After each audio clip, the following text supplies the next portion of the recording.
Good afternoon and welcome to Lextran's strategic planning discussion with the Board of Directors. My name is Fred Combs. I'm happy to welcome virtually from SRF Consultants, Mr. Alec Moore. Alec, can you hear us? Yes, I can. Awesome. Alec is going to lead this discussion, and we will begin with a short presentation of where the strategic plan, where we are progress-wise with the strategic plan, and then jump into our questions and answers. So Alec, if you would, please take it away. Sure. Thank you very much. Good afternoon. I'm actually pinging a colleague of mine who should be joining the call here in just a moment. If everyone could just bear with me for just a moment, and I will see if Maddie is able to join us.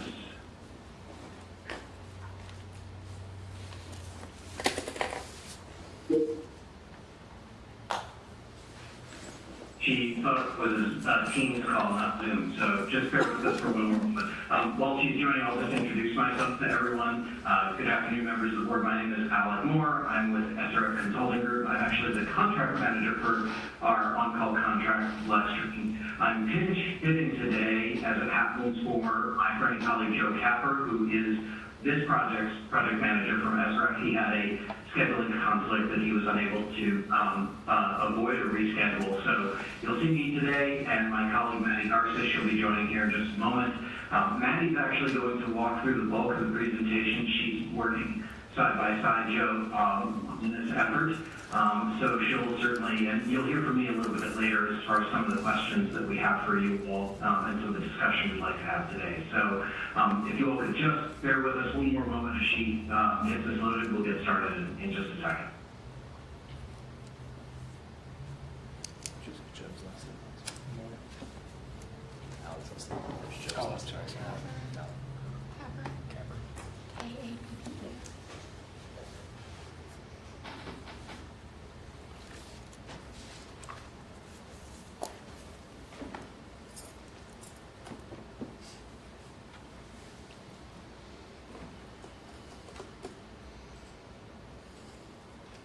Here she is. Maddie, let us know when you can hear us and you're available to chat.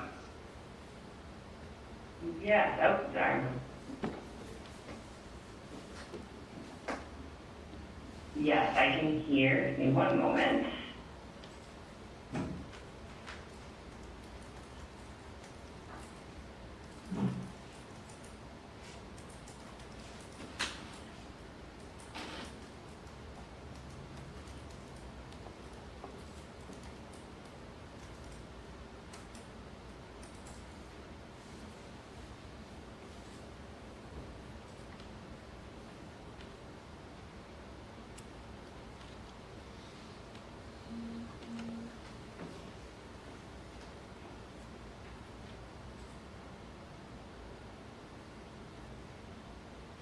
Okay.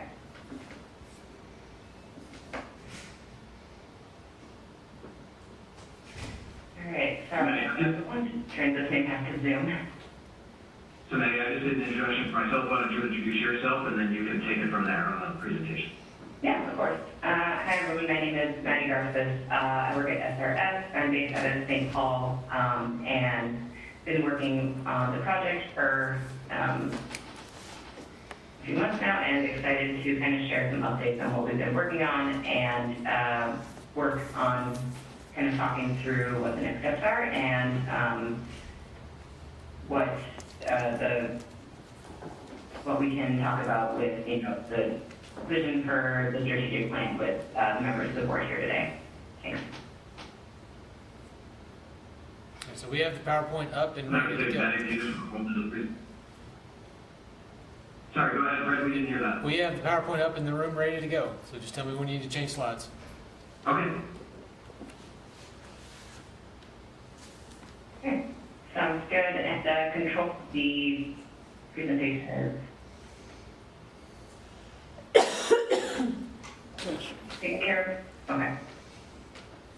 Great. All right. Then we can kind of hop into here, just have everyone introduced. And so a little bit about what we're talking about today is, as I said, kind of project background, what work we've been doing today and, you know, what the strategic plan really is. So today kind of we'll go over what engagement we've done with staff, organizational assessment, and the market and industry analysis, and really kind of talking about a peer analysis that we did with that was looking at some service performance measurements and how Lextran stacks up with its peers. And then there will be an opportunity for some discussion both about that, the results there, and strategic plan process overall. Great. So looking at a little bit of an overview with the work to date we've done, as you can see, we've kind of gotten a lot of that sort of fact-finding kind of analysis of where the agency is right now done, and we're kind of leading into a stakeholder engagement phase, which involves these workshops with board members to talk through the project and see what your vision are, what your thoughts are on for Lextran and strategic planning process. And then after this, really pivoting into developing the strategic plan itself and figuring out from everything we've gathered so far what these goals look like, and then included with that a financial positioning plan, and then hopefully, or then bringing that all together into create financial for the final plan at the end of the year in the project. And so, looking a little bit at what the strategic plan is, what the purpose is that is to establish the vision for the future of the agency and identify goals and objectives and strategies, measurable ones that will help achieve that vision that's established today. And this is a 5-year long vision that is kind of guiding the agency's investment strategy and where it wants to promote the service geographically and in its presence. And then, again, looking at where today and where we want to be in the future, and what, what success will look like for this plan and how that success can be measured. And then just sort of a overview back at kind of, how this kind of plan has, for the agency in the past. You can look back at the business plan from 2005, where at that point the goal was really attracting new riders through innovative services, leading kind of up through more modern plans where Lextran was looking at being an authority and prioritizing customer experience and identifying new markets, which is reflected in kind of what the agency has built up into today. So that's just sort of an overview of the historic process of what this will have been like from this strategic planning process. Great. And so we'll take a look at kind of those 3 key items that we worked on to date. We'll start with our time that the consultancy came out in June to kind of do some workshops with staff. You can see here we did an exercise with boards with administrative staff, operations, and maintenance to kind of get their opinions and get themes of what is important for this process for all of those groups. And on the screen, you can just kind of see the key themes that emerged. Really, there was a focus on both internal operations at Lextran and the relationship between the agency and its riders and the greater community, and what, the agency can do to improve on those, and what are posing as challenges for planning and internally and externally. And so really also got quite a bit of feedback on, where to provide service. And while this exercise wasn't necessarily meant to be a service planning exercise, there was, discussion about how and where to serve and kind of how that plays a role in the strategic planning process over the next 5 years, and kind of symbiotic relationship between planning and strategic planning. Okay. And so the other key item that was completed that used a lot of the inputs from that June workshop was the organizational assessment. And this was really an evaluation of the agency's internal operations, governance structures, and effectiveness, and identified areas where current practices are working efficiently and effectively and where there is room for improvement. And this kind of looked at past documents and just also the feedback we got from that workshop in June. And there were 6 themes that kind of emerged from this assessment. first being the organization structure and leadership, where, we both found that the structure is generally effective, and then there is still room to enhance kind of cross-firm coordination and improve transparency.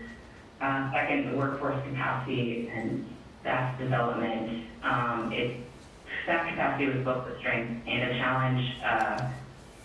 A lot of the employees, the agency are driven, so there was an identified need for kind of investment in the workforce development training. And the third here was the technology modernization and data integration.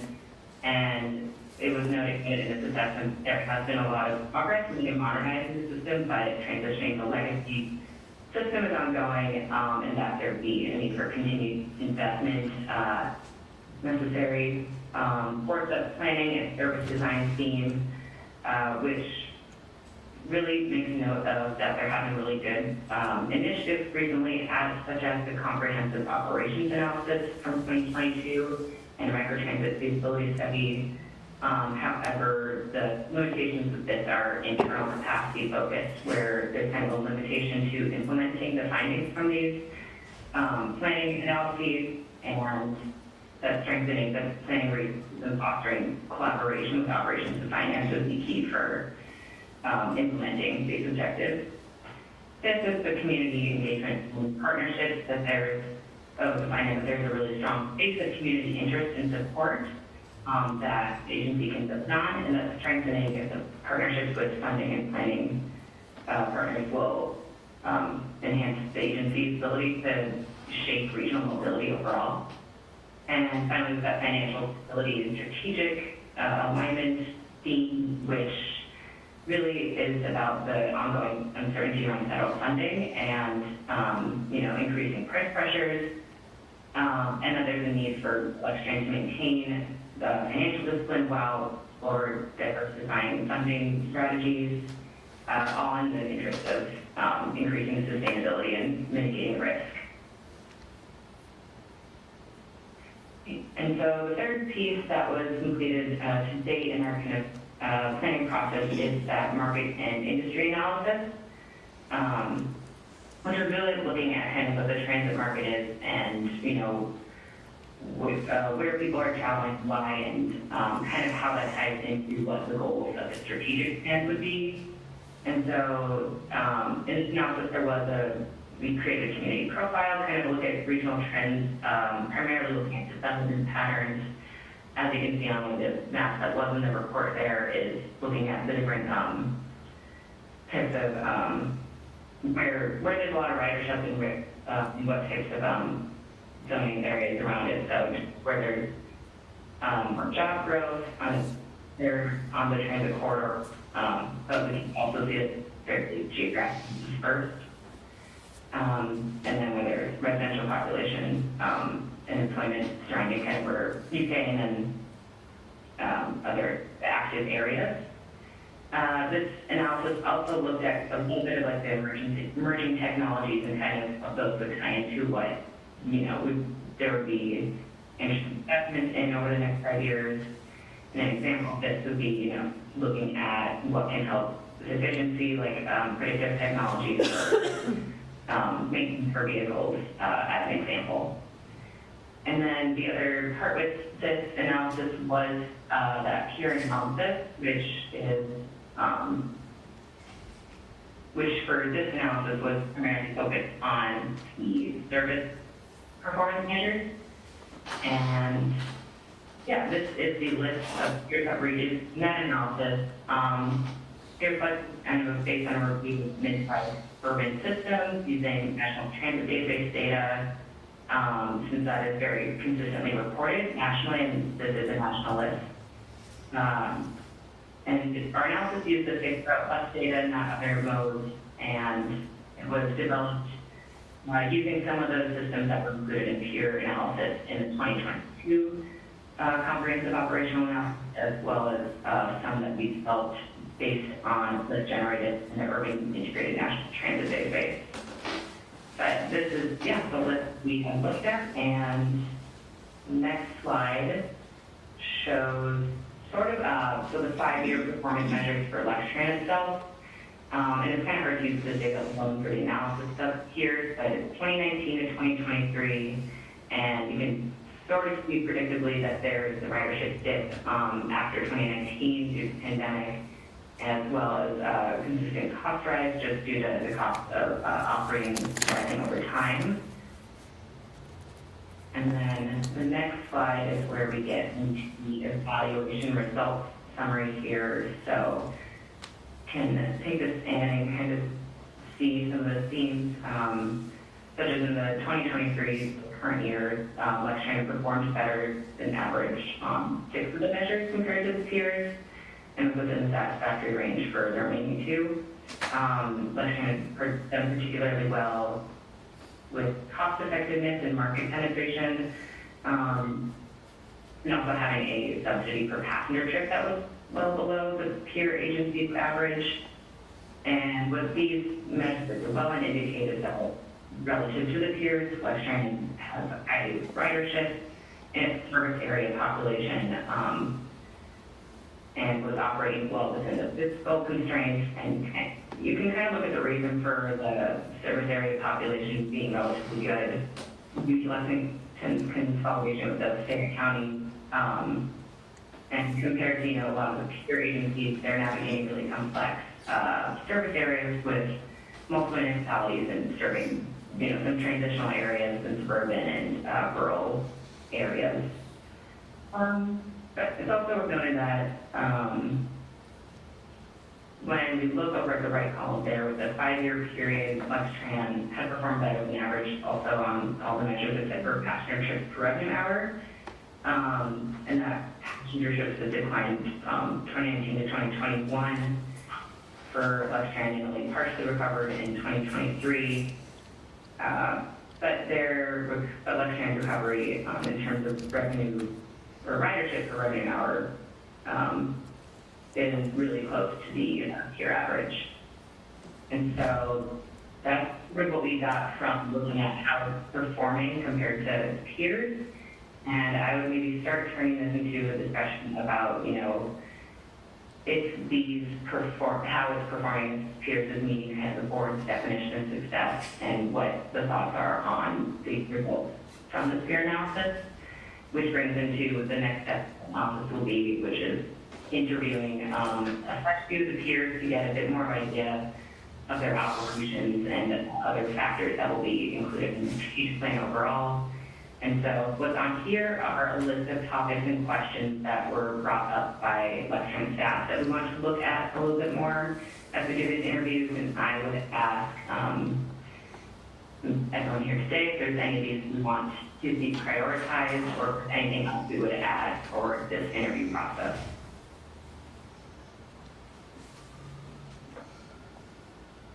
Maddie, would you like us to do that now, or when we reach the end of your presentation? Yeah, we can start talking through that. I have one copy here. It might be easier to see. Are there more upstairs? No, I'll need one.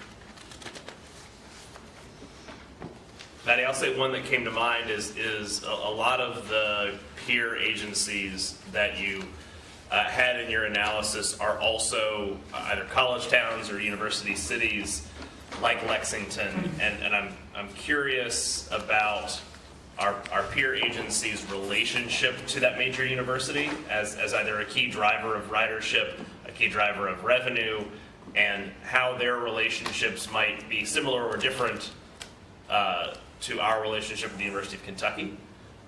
And of a similar token, if those peer agencies have similar relationships with other major employers, whether that be a large hospital system, a big industry. So I think that's one place where in our past there hasn't been as much maybe strategic relationship, and certainly from a funding standpoint, less strategic cooperation between the agency and large employers.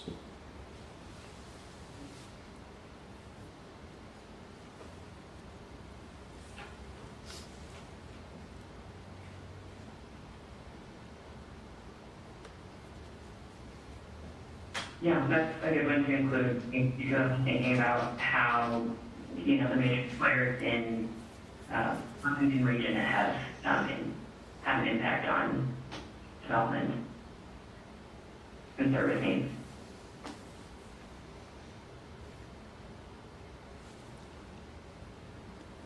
What do others think? What should we be looking at? Should we be asking about? I have a question. Yeah. Do we have a lobbyist?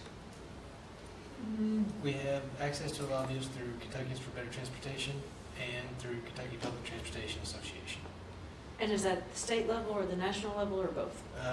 Mostly state, there's a little bit of national in that, but they lobby for transit as a whole, not just Right. us. So we do not, on our own, have a lobbyist. That would be something I'd like to maybe, I don't know how to study that exactly, but Sure. what in the next 5 years, you know, would it be something we should discuss to engage in a lobbying firm or not?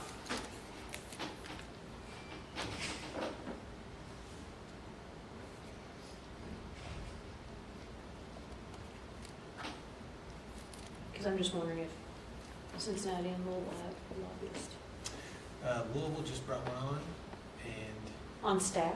not on staff, Oh, just okay. on retainer. I got you. Okay. And Tank also sort of, they don't have their own, they're saying what we are. Gotcha. So we can work with Tarkson to access that way. But we are in alignment most of the time, but not all the time. Mm-hmm.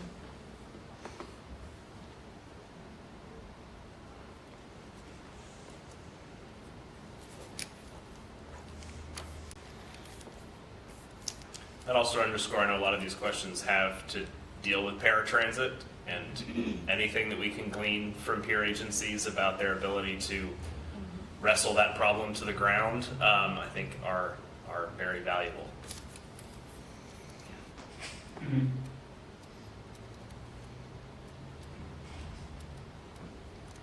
Yeah, agreed. I'll just quickly offer that if you're able to wrestle that problem to the ground, we'd love to hear about that experience too. So that is a common question, a very challenging question to answer. So You'll be the first to know. We can to look into that.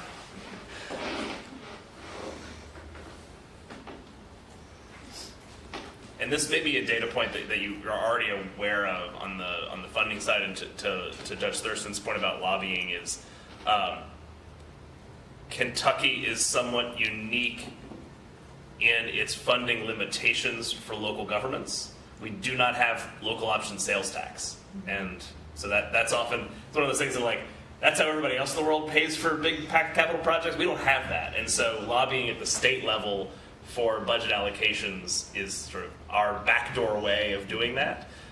So I wanted you all were probably already aware of it, but I just want to highlight that having a voice in state government has a little bit of a different and perhaps more important role in Kentucky because of that unique scenario.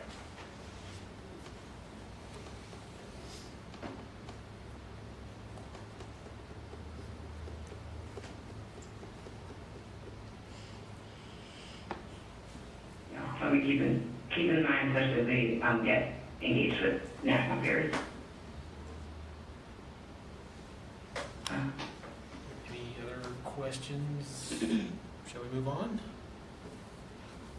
Oh, I did have one question. Yeah. Sorry, I know how annoying process questions are, but I'm going to ask one anyway. When it comes to the raw numbers in the peer analysis, I noticed that in some of those metrics, there's a pretty wide range from top to bottom. And I was curious if we had looked at those on both an average and a median, and whether it made a difference as to our performance, because that sort of would unweight, or find some other way of unweighting those sort of outlier agencies to make sure that we are in fact above average. Yeah, absolutely. I mean, we're primarily looking at average for this analysis. It's definitely something we can, do a little bit further digging in. I know we've got I have numbers on hand, but I will, we can look a bit more at those questions and see, what comes up, but this, looking through the process and kind of is accurate, look at how Lextran compares to here, but Can help you situate us. happy to do a bit more digging and report back.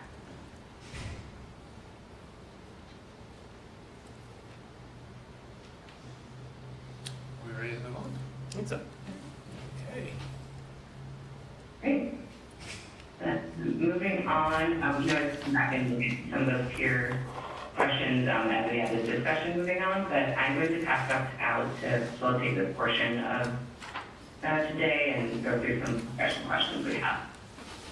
Great. Well, thank you, Maddie. And again, thanks everyone for tuning in today. And we'll be doing the same presentation and conversation with some of your other board members who are not there in the room today. We have a couple of questions that we'd like to pose to you all. And I'll just say at the outset, there is no right or wrong answer to any of these. We want your honest and forthright feedback as far as the questions that you're going to see, the first one being on the screen here.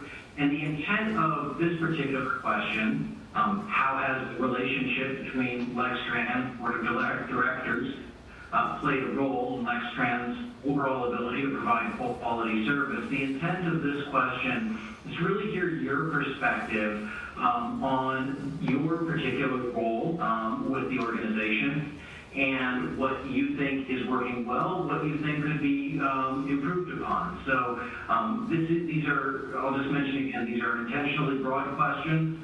We're looking to hear from as many of you as we possibly can on these. And again, there is no right or wrong answer. If I can best say it, this is the circle of trust. So we're trying to establish that trust here with you all today and incorporate this feedback into the overall effort. So why don't we get and start with this particular question, and maybe Fred, if you want to help kind of play traffic cop, if I can put it that way, and kind of direct, kind of orchestrate conversation that way we can just sort of hear, one comment at a time and so forth. That's always a help. I can start if you want to. Traffic cop. Okay. Well, I think it plays a really a significant role because I think everyone on this board is super active in our local community. I mean, we are all leaders in our own little sandboxes. And I think that as far as my opinion, my relationship with Lextran and its staff and management, I rely on them heavily, and they're always there with either the answer or to find the answer to solve a problem that perhaps someone out on the, at an event has said, hey, you're on the board of Lextran, X, Y, and Z. Can you help me with X, Y, and Z too? So I think the relationship between the board and the staff here, I think we do a good job at that. And I think the fact, again, that we're all sort of out there, not always wearing our Lextran hats out in the community, but I think people know us and know that we're affiliated with this organization. So I think it plays a significant role.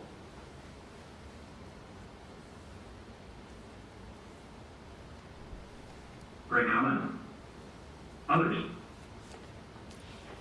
I think I kind of feel the same, like you were saying, it's because the position that we are in the community, we're able to also come back to the table and talk to the Lextran staff and say, this is what we're seeing out there. How can we improve this? How can we do better? Or when they bring something to us, we're able to come back to the team and say, hey, what are we doing? And they can tell us exactly what's going on and we can report back. Yeah. So I feel we have a great communication and we're able to provide that support.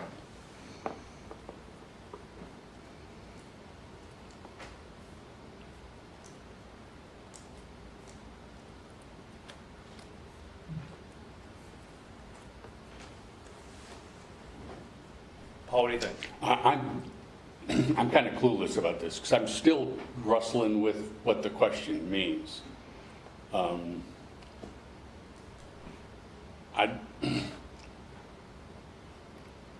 appreciate what both people have said so far, but I don't understand what the question means and why it's terribly relevant.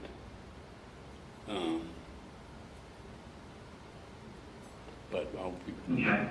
Yeah, again, I think, if I may, it's an open, or intended to be an open-ended question. Really, again, I appreciate what your in particular question about the meaning behind it.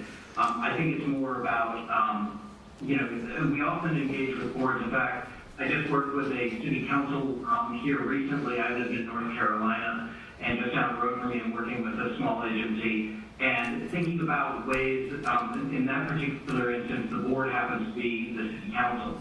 And we think about different constituencies that they are responding to, not just the constituents in their ward, but also some of the organizations that they're working with, and sort of ways. I think the first commenter was dead on as far as, working with members of the community, kind of helping to further the mission of Lextran, hearing back, being receptive as well too.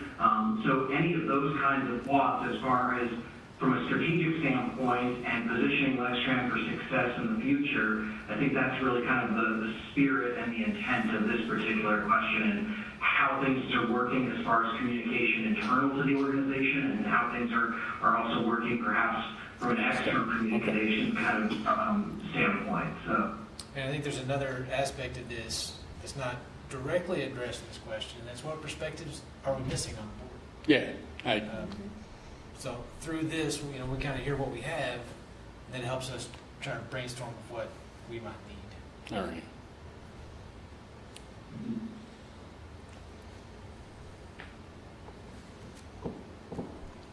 Shall I move to the next one? Before we do, so I'm conscious of the fact that I'm coming to both of these and I don't want to talk too much because I want to hear what all of you have to say. I'm here to listen first.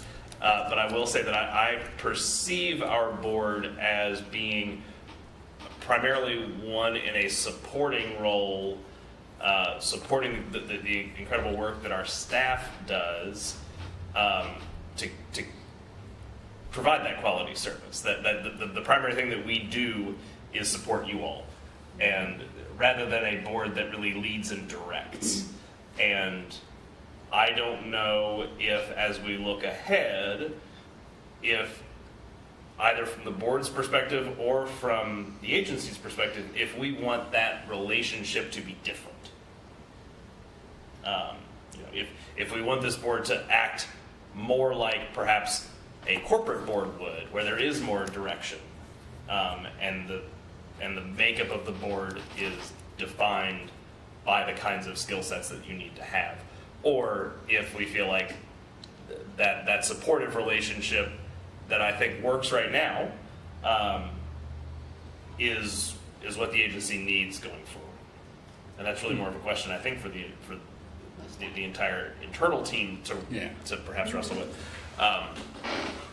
Because I think I get the sense that there's more that this board could do in terms of being that active voice either in the community or within the organization.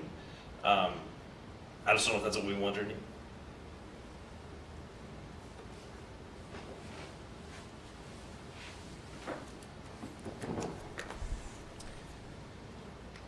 Let's jump into this. yeah, I think that's if I may, I think that's a really great comment, and certainly too, we also want to hear from you about questions like we were talking about before that you'd also like us to investigate just as part of this process. So thinking about that particular comment, I'll certainly mention to Joe that it might be important for us to also think about, look at some different board structures as we do these peer reviews, to sort of look at, like, is this more of a board that's in more, as you pointed out, a supportive role, or is it more of a board that's taking more of an action kind of oriented role in decision making? So those are things that we can certainly investigate.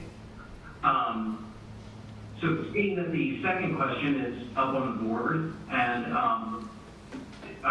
the second question is, with the findings from the organizational assessment that you heard Maddie talk about before, we've listed some themes that are on the right-hand side of the screen, green, and we'd love to hear from you about what are themes you think should be included as a focus of the strategic planning effort. Tech, tech, tech, and more tech. I mean, I just feel like that's where we are in 2025 going into the next 5 years. Tech changes every day, so I think it needs to be a top priority. Tech to what end? I don't know. I don't know, Mr. Chair, but I just know that if we're not on top of it, it's going to pass us by. Yeah. And that would, prevent us from making sure we provide the best quality service and brand and product. Would another way of phrasing that be that we don't want to, we want to look at all available tools Yes. to the agency to make sure that we're able to provide that high quality service. Yes. I think financial stability Yes. has to be always on top, just because we have to be financially stable in order to provide any services. And community engagement, it's big, because that's how we get. I'm sorry, I didn't quite catch that last comment. Could someone repeat that? Financial stability.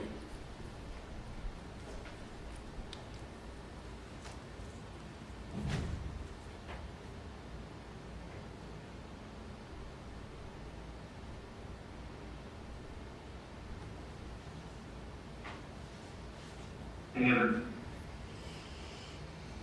thoughts on this particular question or some of the things seen? I think there's a joining of the issue of community engagement that Lady mentioned and the financial stability. I think one of the things that I'm hoping we get out of the strategic plan is a clearer sense of what the community expects of the agency.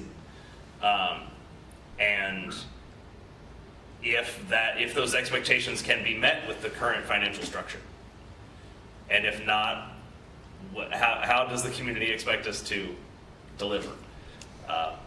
Because you all have surely seen the information.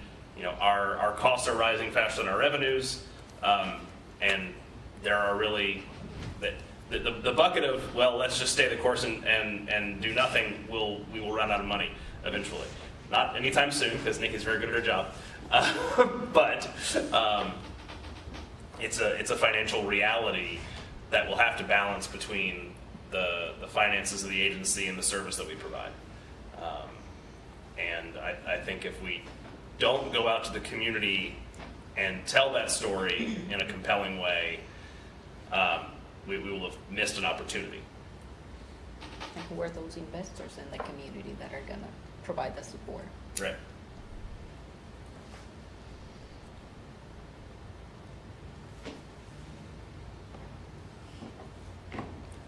One of the things that was in the organizational assessment that I had forgotten about, honestly, was from the COA in 2022 that proposed conceptually, not in any real sense of detail that I remember, a pretty broad restructuring of the route plan. Yes.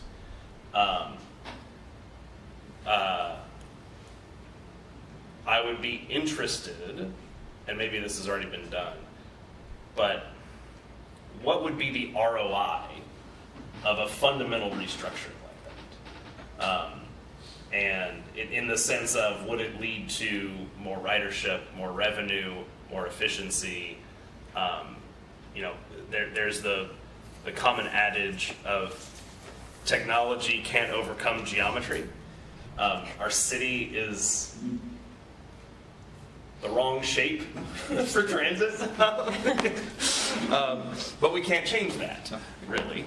But we can change how we respond to it, potentially. And I don't know if this is the right mechanism for studying that. It may be that's a different and separate thing, but that may grow out of this strategic plan.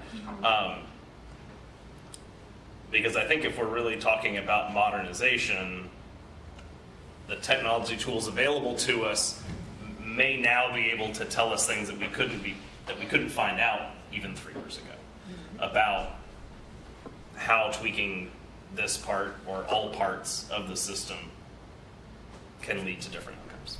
I think too, in some of the internal things, going back to what you said about telling the story, about financial stability, about being out in the community and getting a clearer picture, there has to be a really strong, for fundamental route restructure, there has to be a really strong understanding of frequency versus coverage and what those things mean and what the gives and takes are. We're coverage-wise, we're pretty well at capacity. Yeah.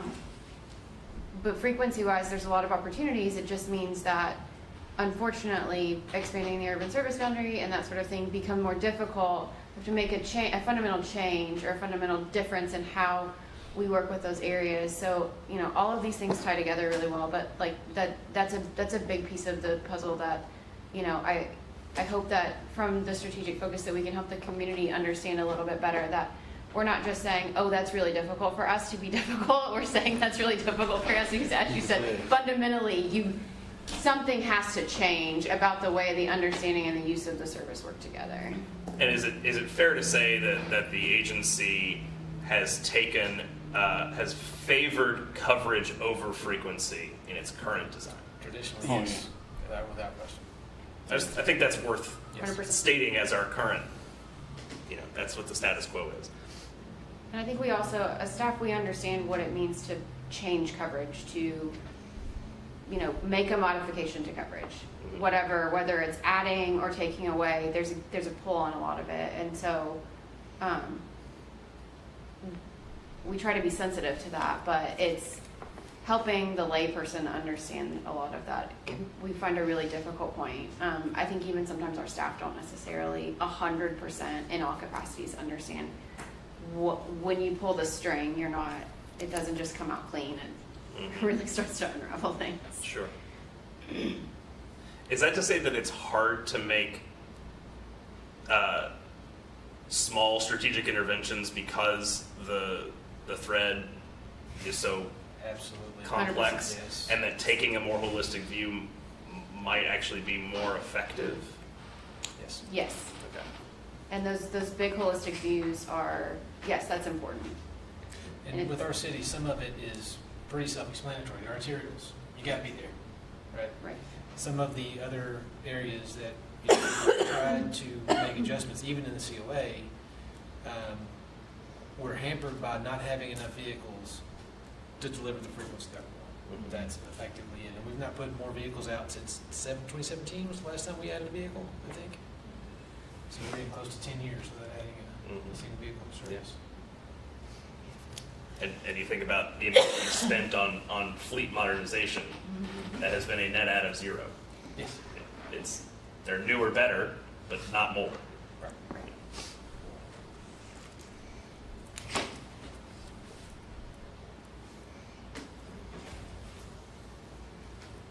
I'd just like to offer, maybe before we go to the next question and the next slide, a lot of what you've just said, I'm encountering on some of my own projects, again, here in North Carolina.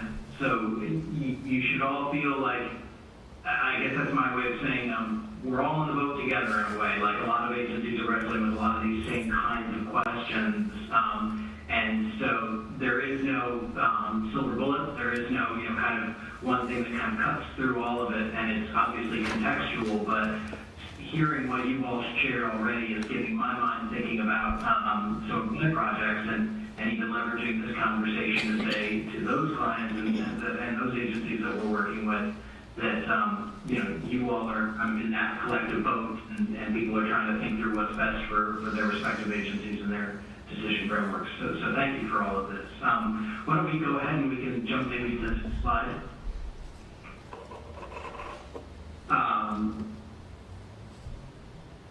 Was there a question? I'm sorry. No. Nope. Okay, thought I heard a question there. So we can go to the next slide here. So measures of success.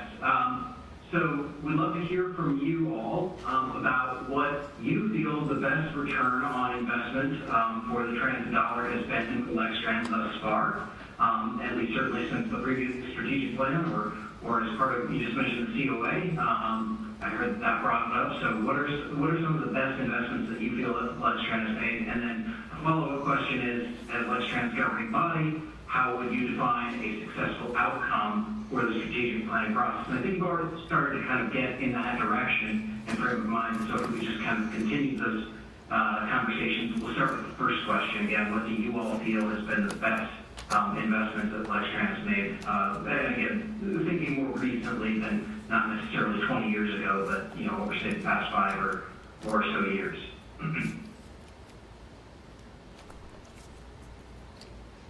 I'll start, but I'm not sure I can address adequately the first question, but there are three things that I'm concerned with that I think we should concentrate on: transit-dependent populations, be it geographic areas or, paratransit. I'm deathly afraid of what our system is becoming and the age of our fleet, and the fact that I think in the CIP there's still no replacement vehicles, at least identified in the CIP. So I guess that's really, addressing those would really respond to your question two there. But Excellent answer.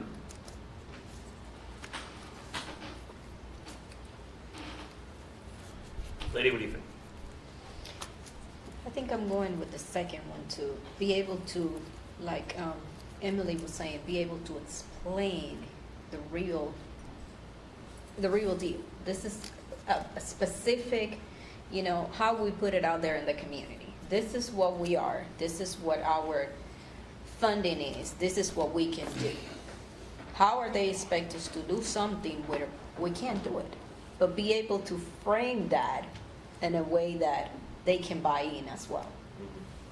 Because we know reality. If we go and say, we can't do this, no, you got to find a way. Well, how are we going to find a way? How can we bring that to the community where we can get those investors, people to buy in and say, okay, we're going to be part of what we wanting to see in Lextran.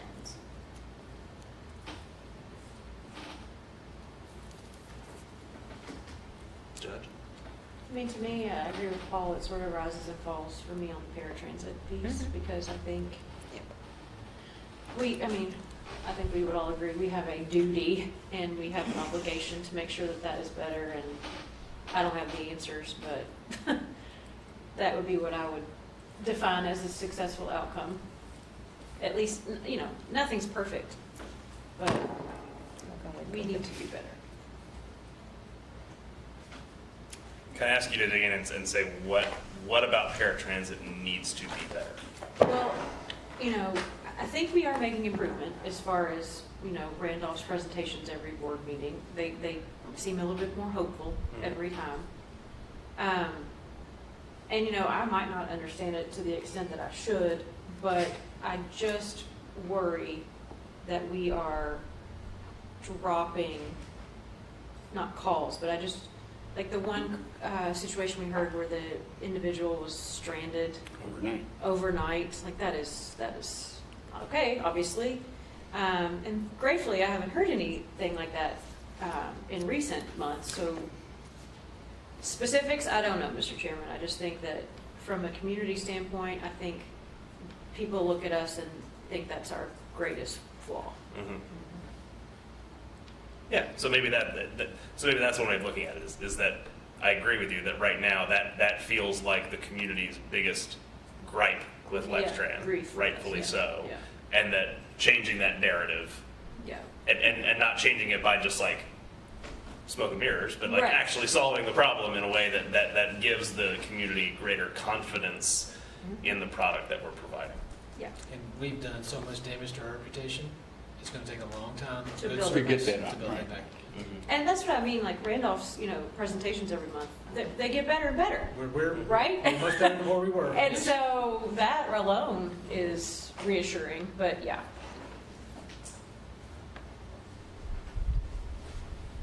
I don't really have an answer for number one. I mean, I feel like we do a really good job of making sure that we are frugal and thoughtful in how we spend our dollars.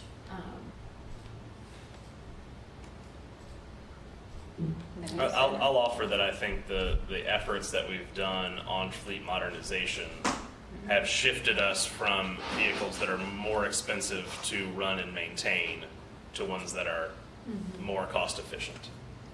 Feels that way, at least. Oh, it is that way. With the cost of CNG being what it is, and as much as I would love for us to run all electric buses, that's not a smart use of money right now. Right. Given where the product is and given where our agency is. So I would say that in terms of return on investment, that has felt like a win in the last few years of putting us in a better position financially and also environmentally and from a cost to operating standpoint. An investment to the community, the new center, Yeah, the transit center. the transit center, that it says that we care about the community too.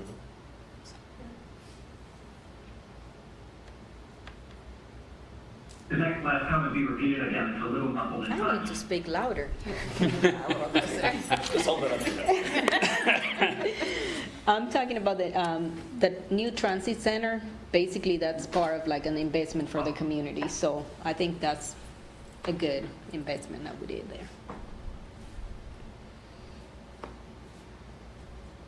I know I'm probably supposed to stick to my script here a little bit, but I'd like to maybe pivot this question and just ask, think about the notion, again, of return on investment. And do you all feel as though Lextran is helping to address other community goals for the greater Lexington and Fayette County kind of region as far as its service delivery and the kinds of programs that it offers in terms of getting people to work or climate-related goals of the community? Anything like that? If we're not addressing the broader community goals, we're missing our mark, I think. Mm-hmm. Very true. Roll with me on this one. I feel like if you ask the average Lexingtonian what their biggest issue is with Lexington, they'll tell you traffic, Yeah. followed shortly by parking. Yes. And that's not a knock. A lot of cities have that same set of priorities. And, shockingly, not a lot of people find charming my response, which is, you're not in traffic, you are traffic.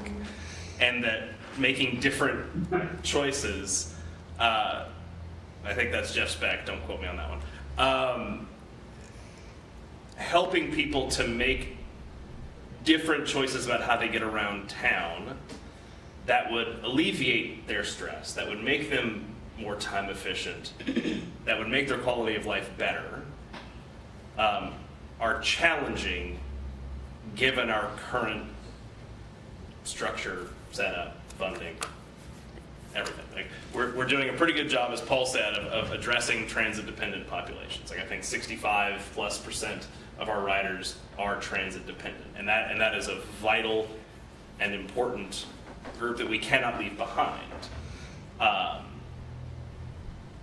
But I think if we're talking about solving the community's view of what their problems are, irrespective of transit specifically, just like what would make living in Lexington better and easier for them, there's a real role that we can play, but I think it takes a shifting of how we are seen in the community and the product that we provide. And I don't really know how I want to say this, but it's always struck me as strange as far as I'm a native Lexingtonian. When you think about Chicago or Washington D.C., like public transit, that's the way to go, right? Mm-hmm. Or either bus or monorail or the L or whatever. But I just feel like our community, I don't know if we're just like stuck up about it. I think we if are. that makes sense. Mm-hmm. And I don't know how you flip that script. Yeah, like I remember having a conversation at an On the Table, this has been close to 10 years ago now, I was right after I joined this board, and we were talking about transit, and someone saying, it's never the fastest way for me to get anywhere. And I said, if it were, would you ride it? He said, probably not. See? Right. So it's like... And he didn't have a really good answer as to why not, but I do think that there's a cultural answer there. like a strange stigma. Yeah. It depends where you're coming from. Yeah. Like Yeah, in that's a other good point. countries are more aware of this. Basically, that's how they live. They're Mhm. not, they have one vehicle in their house, and some of them don't even have vehicles. They ride the public transportation. Yeah. And sometimes an hour, or the train, like if you go to Spain and any other country, it's better than actually getting your car and ride. I mean, and don't get me wrong, I'm out there bebopping around in my big SUV. I'm not casting any stones, I'm just saying, I feel like that needs to So be maybe we need to do more developed. videos and more awareness I of, don't know, or like, I don't know, getting the governor to come down here and ride our bus. and around. ride the bus with You us. know, I don't know, but that I could be getting us off script, so, just a thought. If I may, I'd like to just offer that what you're touching on is actually a subject that is near and dear to the academic side of who I am, and that is getting at the notion of value of a public good and service. And I know there is often a lot of comparisons to Europe, particularly in the transit space that's made in bigger cities about glorious trains and so forth. And one of the things that I try to also at least remind folks of, to take some pressure off of them, is, in a manner of speaking, is that, you know, that comes from decades and decades and decades of reinforcement of a public good and service as a communal kind of service and good that's valued across age ranges, across you know, income levels, and all sorts of other kind of characteristics and demographics. That people often look at this, you know, in Europe as transit as a service that is a communal good. And so I think you're right on to something too about that kind of cultural and educational phenomenon here in the United States, where we need to kind of continue to emphasize that, where for decades we've emphasized the automobile as your primary, you know, mode of transportation. And so how can we sort of help to collectively change that is something that's, at least that kind of conversation is interesting to me personally, so, and professionally. So, before we jump, I want to be mindful of time. I know we have a couple more slides that Maddie's going to wrap up with here, but I do want to just open the floor up once more on this question, or these two questions. Any final thoughts on what you all feel are good returns on investment thus far? We've been taking some notes, gotten down a couple of good ones, and then also just sort of defining success for the strategic planning process. I'll just sort of put that final call out there before we go to the final question.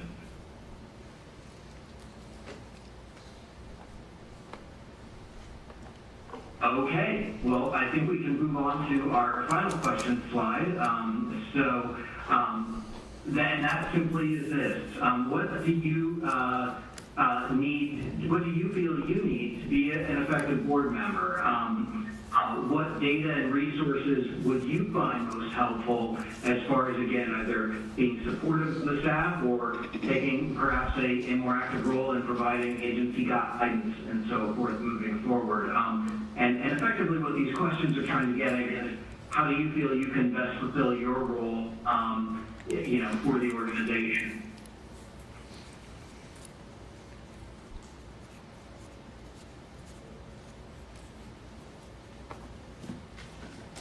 I want you all to answer, because I call Fred whenever I need him. That's what I was gonna say. Or Yeah, Nikki, or Emily. That's exactly what I was gonna say.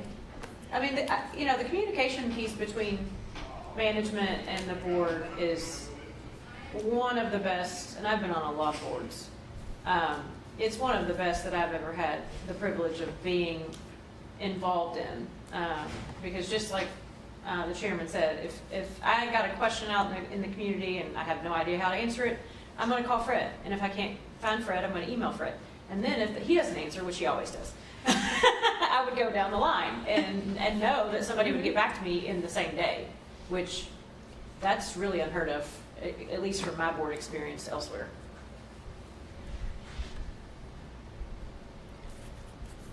Numbers scare me, so I'm probably not going to call you.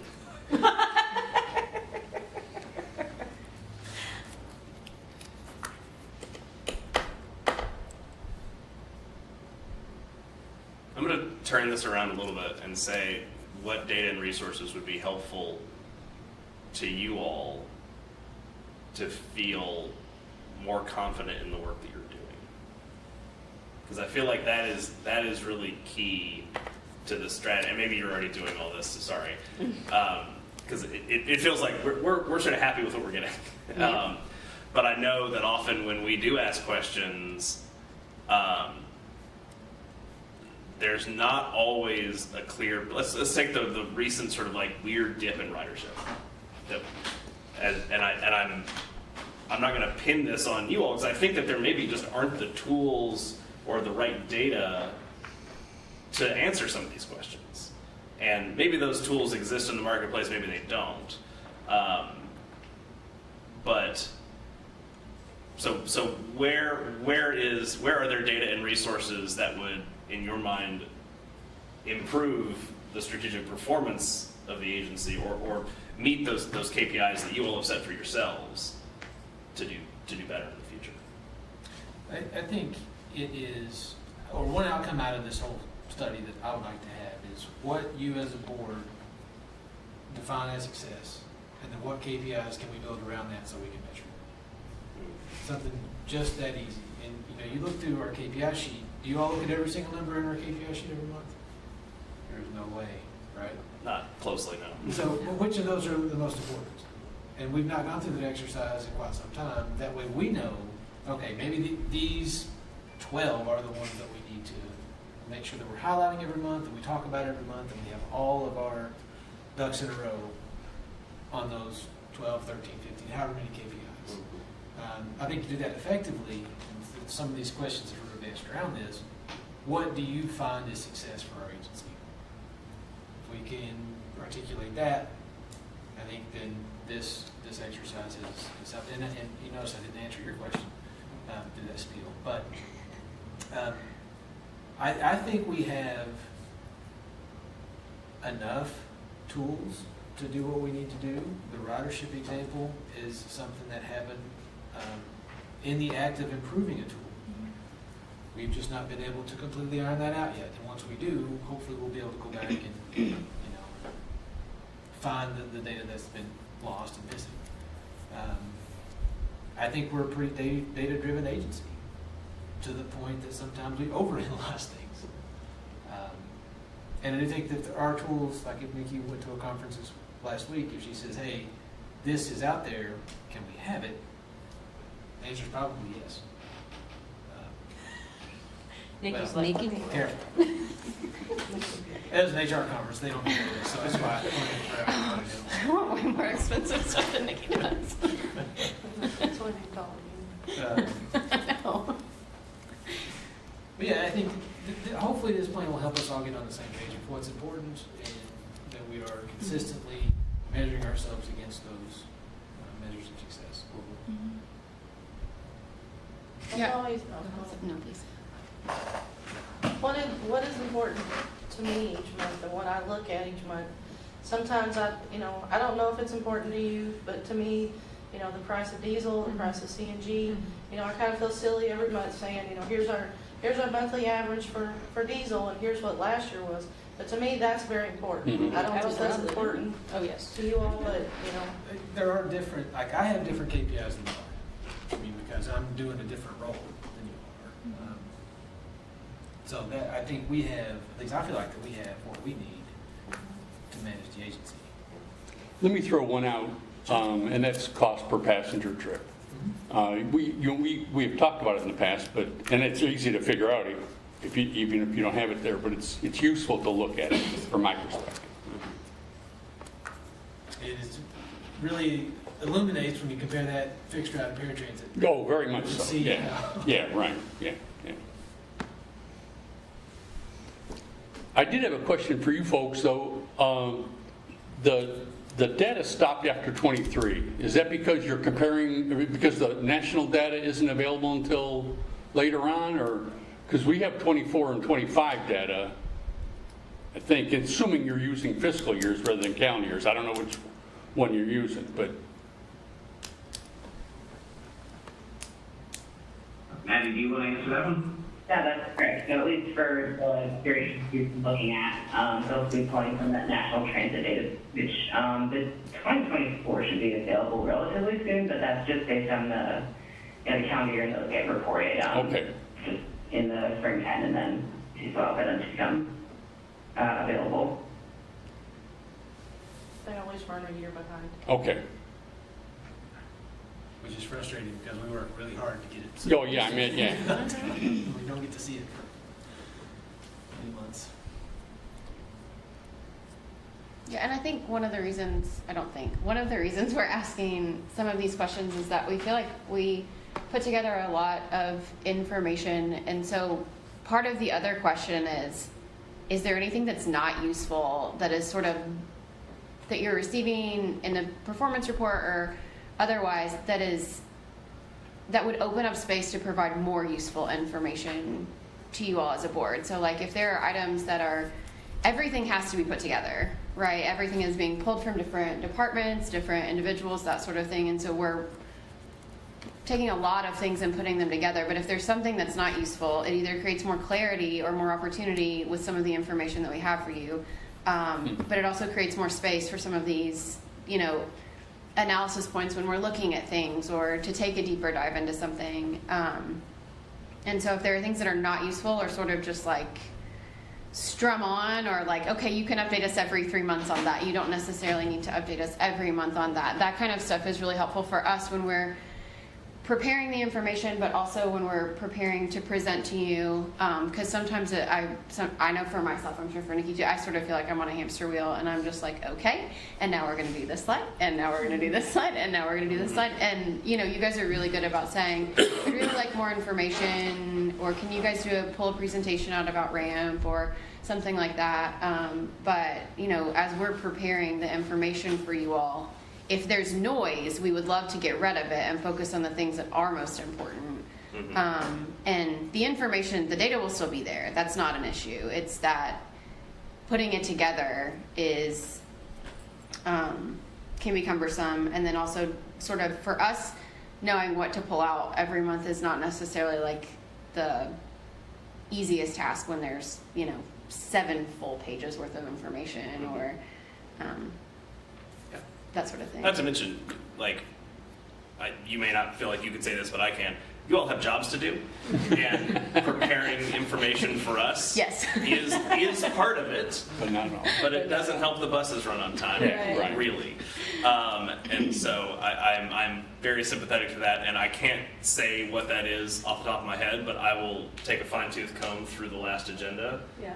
and I can give you a list. Yeah, no, that's really helpful though for us, and to have the opportunity to have a little bit of space to look at it from a bigger view and say like, there are really cool and interesting points, but it's like, okay, and we got to get this, and we got to get this, and we got to include this, and so sometimes there's not space to expand upon these really interesting things, whether it's in the interest of time during a meeting or whether it's just sort of like we have a 50-page packet this month, whatever it might be. Right.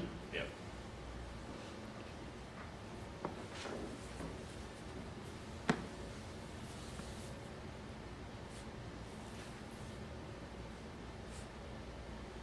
Well, in the interest of time, we've got about a few minutes, I think, left in this section. Why don't I hand it back to you, Maddie, and you can kind of walk through the final slides of the presentation and where this is all headed. So thank you, everyone. Great, thanks, Alex. I'm just going to talk through what the next steps are and what you can expect for the follow-up. So thank you all again for being here today and for the engagement. It's been really helpful to again get this perspective and it'll play a really important part in the strategic plan. But I think we've talked over quite a bit of what comes next, but basically we're looking at more kind of in-person stakeholder engagement, engaging with groups, including our public outreach. And so the plans for this next stage are kind of being finalized in the strategic plan, marketing plan. And so there'll be more to follow from that in the future. And then with the engagement and as we continue to engage with other members of the board, we'll be sharing more of those findings in the marketing through research. If there's anything to follow up with from today, we'll be double checking on that. And then as touched on and as we talked through, there will be the peer interview process where we'll be engaging the peers with some of those topics and questions that you had and that we presented on earlier. And then ultimately, we'll be updating as we move from the kind of research and fact-finding process into developing the plan itself and forming the goals and kind of looking at the nitty-gritty of what the financial behind that is and how it plays into all their aspects, including service planning. So that is what we had to present on today. So thank you all again. If there's any questions here immediately, otherwise Really appreciate it. Ready? Thank you. Yes, thank you all so much. We appreciate the time and effort. Yes. Thank you all, and we will, I guess, turn it back to you, Fred, for the remainder of your meeting, and we'll be in touch shortly with next group. Thank you. Anyone have any other last minute thoughts, questions, comments, concerns?